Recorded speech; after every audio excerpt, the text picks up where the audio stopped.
Welcome to Design Time. I'm Kelly Ellis. I'm Lori Dennis, and we're here at Left Bank Art, and we're ready to answer your questions. The first question from Zadea Azam. Any suggestions on the best platform to sell art online? Whoa. Well, we don't necessarily sell art online, but I think it's a great endeavor. There's really great sales platforms out there. It's a pretty tough market. I think we're discussing this quite often, that we like our own platform. So we think our own websites are the best way, because then you can curate what it is that you're trying to find. So like pieces here in Left Bank Art, as a designer, you can purchase that art, obviously, and they can give you some suggestions. They'll give you the artwork. That's the number one question to ask anybody once you're gonna sell something online, is ask them if they have artwork, and meaning photographs, really nice pictures, so you don't have to try to take those yourself. And then you can list them on your own website, and you can actually sell them yourself like you would to a client. Absolutely. And you might want to reach out to some of the bigger websites out there that are marketing many products to people. You might want to touch base with maybe a Wayfair and see if some of your art could go out in their platform. Your own platform, your own list, your own connections is probably the easiest way to get started doing something like that. It's tough because big companies like this already sell to large online retailers. So unless it's a one-off or an original or a curated piece, or even something like local art, that's how I would start, because no one's gonna have that. So you could easily create your own art go-to resource on your own website with original art that may be local to you. So start there. Right, and licensing is always a great thing to do. So if you go to a big company like Left Bank Art, who already sells art, and you can show them some of those original pieces, you might be able to get a designer deal with them where it's your art, but they're the ones that are selling it, and then you don't have to compete in that end of it. You can really focus on your art. That's a good idea. Okay. Next one, at Getting Green. What has been the most rewarding thing in your career? Meeting Lori Dennis. That's been pretty rewarding. I think this has been a partnership that obviously I would never have had I not been in the industry. But I think the doors that have opened have been really, aside from my clients, they've been really rewarding, really inspirational. Clients aside, getting to meet fabulous people at market, the shows we've been able to do, the licensing we've been able to do. It's been really, avenues I never thought I would take have been amazing. My whole career, I feel, is rewarding. Even when it's challenging, I like puzzles, and so it's always a puzzle, trying to fit the program with the client and keep people happy and make the machine continue to run. But I think maybe the most rewarding thing about this career is being able to travel for work. So when you go on vacation, if you're looking around and being inspired, that's a business trip, and I think that's pretty rewarding because I love traveling. Oh, for sure. That's a good one. All right, let's talk to, or hear from at Not For Your Mom. Okay.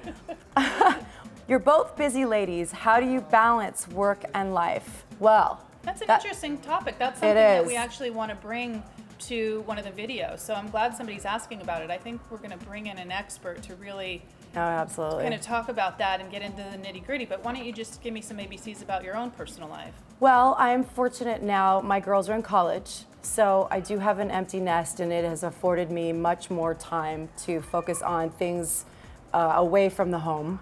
Being able to do projects and split time between 2 states. So I have, companies in both states, which is nice. So that's been an easy balance for me. But obviously I have a husband who I like to spend time with, and my family's very close. So let me think about it. I actually work on time management a lot, and I'm constantly thinking about time management and how much time does this require? How much time does that require? And not really getting into the minutia of things, because I can get myself wrapped up in one thing for hours. I mean, if I'm sourcing something or looking for something, or want to do it myself and don't give it to another staff member, I'm doing it, and I'm going to be doing it for way too long, and I get caught up. How about you? The challenge of design professionals, architecture professionals, landscape architecture professionals who own their own businesses, to stop working and start focusing on personal things, which would be balance, work life and personal life, is really a challenge, because when you own your own business, and really any business for that matter, you're always thinking. You're up in the middle of the night thinking about things. You're on the weekend thinking about things. Your brain is always going, thinking about the next step and how to continue the success of your firm or start the success of your firm. So what I like to do at this point in my career, now that I have a very small child at home and a husband who I love and love to spend time with, is work is 9 to 6.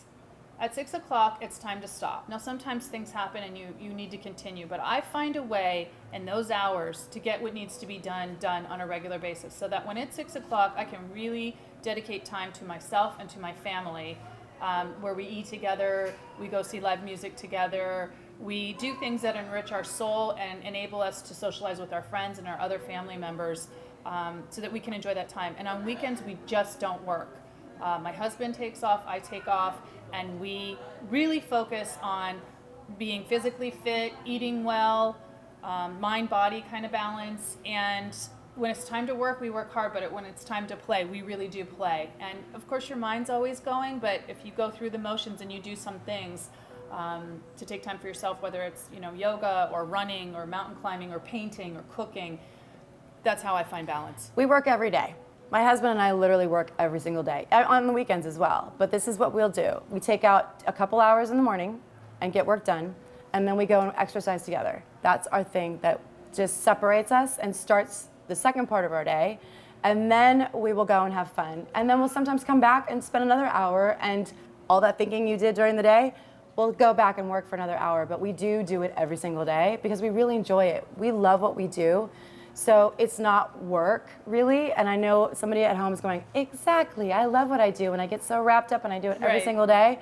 It's gonna happen. In fact, I can hear a baby in this showroom because there's a designer here shopping with her baby, trying to balance work and life. And it happens. It happens. My daughter, Right. I took with me to fabric showrooms when she was a little teeny tiny thing. So you do what you have to do, work it out. Everybody's individual, it is a finding that balance. As long as you're happy, you're doing it right. Absolutely, and I think one of the other things that you really want to consider is taking time to go on vacation. If you don't have money to go somewhere, or if you're saving for something and there's not a big budget, taking a staycation where you shut the phone off, you block time out, and you really take a vacation and you go to museums in your own city, or you do things you like. You plant your garden outside, or you actually get in a bus, train, or airplane and go somewhere else and see things and get inspired, and really just put that phone down and don't take the calls. We all have our own businesses, but you should be able to block out at least 6 hours in a day where you're just balancing your own Yep. things, giving time to that end of the spectrum and leaving the work for a later time. Yep. It's really important. Yeah, I agree, 100%. 100%. Okay, number 4. At Like My Style, I can never find art in the right size. Where do you get custom art? Well, We're sitting yeah. in our favorite place to find custom art. It's funny. I remember early on when we first started using Left Bank art, we didn't know that it came in custom sizes. So we're here to tell you, it comes in custom sizes. But ask. This is our go-to choice because I can get this piece in 6 different sizes and framed 6 different ways and mounted 6 different ways and put on plexi or not put on plexi, or ask first of all. And then, this is our go-to spot for sure. But there are other places. Don't be afraid to find out if they can do custom art. A lot of places will do it. They just don't really maybe advertise it enough. Right. So it's a thing. I think the challenge for a lot of us is that you want to get unique and beautiful things in exactly the sizes that you need, Right. and you wind up kind of going to places that are maybe a little bit too expensive or outside of your budget. And what I like about specifically this showroom is that there's so many different types of styles in here, Oh, from yeah. abstract to impressionist kind of things to literal Thousands. to sculptures. I'm looking at one right here that has little slices of agate and precious stones mounted, and the different framing. And if I look at a price here, this is $119 framed. So the pricing of the frame alone, if I went to go get something custom, would probably be twice or easy. 3 times as much as that whole piece. So for me personally, in my practice, this has been a godsend. Oh, Left Bank has, yeah. Because the large scale and the fact that it's made in the USA is That's always huge. fantastic Yeah. and wonderful. These are all for- custom pieces too. Right. They're not warehoused. Because they do custom sizes, Right. I've actually watched them being made. It is a phenomenal, phenomenal trip. I mean, if you ever get invited, you gotta go. Because they really, truly, they make everything. They make the back framing, they make the real frames. We should do a tour in their factory. We're gonna see do what's it. going on there. We're gonna That'd do be it. fun. It's amazing. We'll show you how that works. It's That's great. So, you know, for the price of the frame alone, a lot of times it's just overwhelming, and I love that about the affordability here and the great style that you get. The owner has a real eye. I don't know if I've seen it anywhere else. Oh, no. The kind of, you're gonna see some silver and gold leaf back things that you would find in 40s France that could sell for $70,000. Now, of course, these are reproductions, they're not original pieces, but the look and the quality of it is very similar. You remember when Patrick Dragonet, one of our I do. professors, came to design camp? Well, Patrick runs a showroom, a very high-end showroom on La Cienega called Dragonet, and they sell original vintage pieces. Some of his art is upwards of $100,000, and he had heard about our sponsors, specifically Left Bank Art, and we said, oh, you know, you got to see these pieces because he loves this original art. And he said, I'll never come to a place like that. I don't care about stuff like that. It doesn't fit my client. We got him to design camp. He got into the showroom. He bought 6 pieces. He was blown away specifically by the metallic backed paintings that look like they're out of France in the 40s. And he was a believer. And I think if you can sell Patrick Dragonet, who has the Shishi La Cienega high-end Absolutely. shop, on what's going on in here, that you know it's the right thing for your clients. And not only that, but they do have, you know, custom sizes, custom pieces that you can do, and they are produced. They do have original art. So don't forget them. If you go on the website, which I actually didn't know, but I went onto the website to actually look for some of these agate pieces, and they have a whole one-of-a-kind section and original signed pieces. So it's not just custom pieces that are mass produced, and I say mass produced, they still are hand painted. It's pretty amazing. But they also have those originals. If you really are looking, they will frame them for you, again, so inexpensively. You could never get them framed outside of their business for the price points that they frame Never. things. I don't know how they do it. I mean, don't they either. must have little elves back there They just do. hammering with magic dust. No, because they do. The material. Magic, it's magic elves. Well, the materials and the labor on it, like I said, this same frame, if you went to go to a custom place, would be 2 to 3 Yeah. times. Forget about the subject matter, just the frame. And it's interesting because Mm-hmm. I was shopping on La Brea with a client many years ago before I knew about Left Bank Art, and we found 6 or 7 pieces that we liked that were large scale, and they were averaging, I would say, you know, $3,000 to $4,000. And I'm not going to say who the showroom was because it's a to the public showroom.